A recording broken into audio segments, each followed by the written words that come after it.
Hello, this is Jonathan Wolf again with Dragon Flutes Rising. I do have a website that these are all going to be on called dragonflutesrising.com. And we just went through the first three lessons of vibrato, ping-ponging, and pulsing.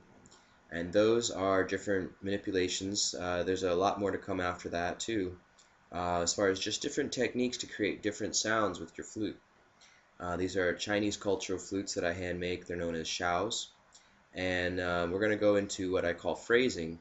Phrasing is right in the middle of these lessons because it's how we start to build a little tune or how we start to build a song. Usually, you work out some piece of melody or some nice notes that seem to go together well, and you come up with what I call a phrase. And then maybe taking a couple phrases and placing them together is a way that you may build a song, something that you've played around with for a little while, and it just sounds really nice. So to begin with, phrasing is something that comes with a lot of time, a lot of letting yourself go with the music, allowing the music to play through you and be expressed through your flute. And this is not unique to flutes. This would be like many instruments, in my opinion. The more you play them, the more time you give to them, the more mystic encounters you have with music, this beautiful vibration of music that you create. You start to hear things that go well together, and you want to create more of that. Um, One of the aspects of phrasing, in my opinion, is subtly representing a similar sequence of notes in a small, different way. So here's an example of that.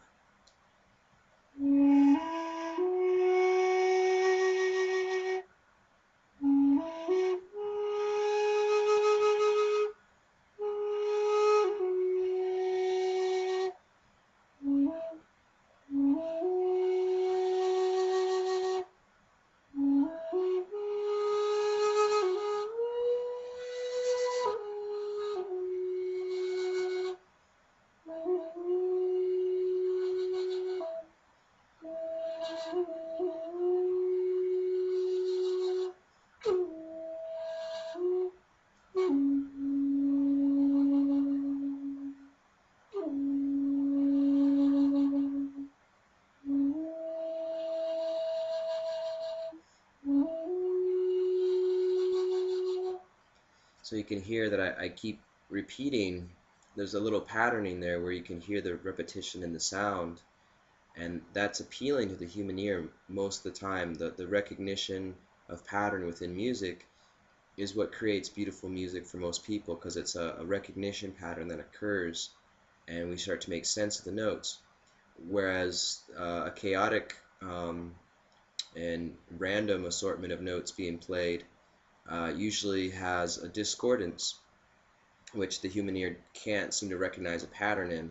And a lot of amazing musicians have played with that too, like Thelonious Monk, and the way that he plays jazz, some of Herbie Hancock's musical songs and things like that use discordance, use these far out, drawn out, random cacophony of sound. And it's some people really enjoy that. A lot of people really enjoy that experimental sound. But for the most part, human beings enjoy hearing some small sort of repetition within the song, so they can pick up and understand where that song is coming from and maybe where it's going. And so in phrasing, it's nice to subtly represent similar notes, but in a slightly different way every time. So I'm going to play something very similar to what I just did, where I'm going to be using just the bottom two notes of your flute. This is in the key of D, by the way.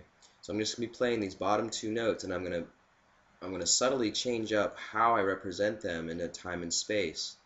They're not going to be played at exactly in the same timing every time I go up and down. They're going to be represented slightly in a different order, or slightly different timing between them. And that's going to make for a nice effect within this phrase.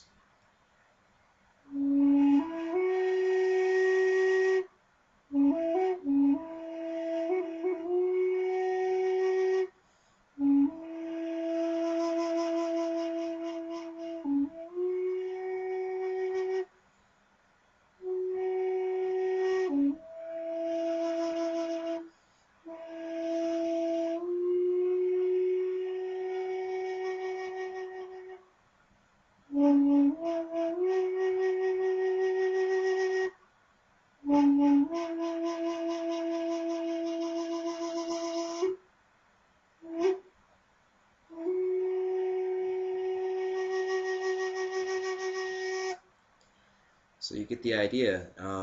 Just being limited to two notes, there's a myriad number of ways to represent them, to play them in time and space. And putting those together over a succession within time creates a phrase. And then maybe we, of course, we have access to other notes in the flute, and we'll create other places for that phrase to go to. And the next thing you know, you're creating a song when you link some of those phrases together. So here's how I've linked a few phrases together to create a song, which is on my first album.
Yeah, it's nice, right?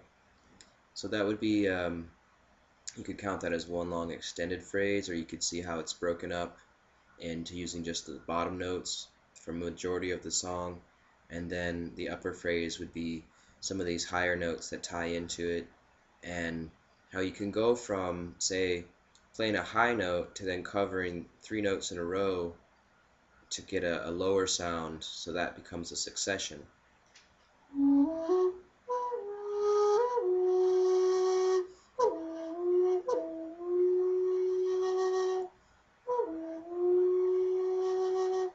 I'm going from my left index fingers open to now closing the left index, the left ring finger, and the right index finger.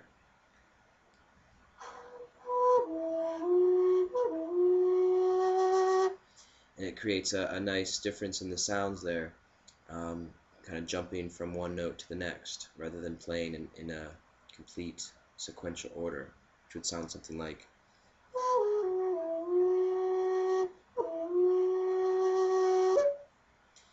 Nice. So we're going to continue on with these lessons, and the next one is coming up is I'm going to show the differences between a slap stop and the lifting stops.